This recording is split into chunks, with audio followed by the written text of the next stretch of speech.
Dulu bikin perampok Somalia gemetar, kini Doni Monardo terbaring lemah. Legend TNI Purnawirawan Doni Monardo sedang menjalani pengobatan intensif di rumah sakit. Pihak keluarga tidak memberikan penjelasan terkait sakit apa yang diidap oleh mantan Kepala Badan Nasional Penanggulangan Bencana tersebut. Namun, Persatuan Purnawirawan TNI Angkatan Darat menggelar doa bersama untuk kesembuhan Doni Monardo. Sekjen PPAD Maijen Purnawirawan Komarudin Simanjuntak mengatakan, doa bersama dilakukan secara daring dan luring. Rekam jejak legend Doni Monardo tidak bisa dianggap remeh.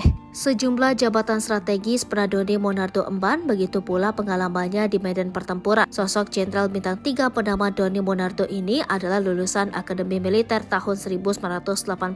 Selepas lulus dari Akmil, Doni Monardo bergabung dengan Komando Pasukan Khusus sejak tahun 1986 hingga 1998. Adapun Doni Monardo bertugas di daerah rawan konflik Timur Timur hingga Aceh. Setelah bertugas di Kopassus, Doni Monardo bergabung dengan Batalion Raider di Bali dari tahun 1999 hingga 2001. 3 tahun berselang, Doni Monardo ditarik dan ditugaskan menjadi pasukan pengaman presiden hingga 2004. Seperti diketahui, Doni Monardo sempat ditugaskan di Aceh dari tahun 2005 hingga 2006. Sebelum akhirnya kembali dengan Pas Pampres. Pada 15 Juni 2012, Doni Monardo yang berpangkat Mayor Jenderal diangkat menjadi Komandan Pas Pampres.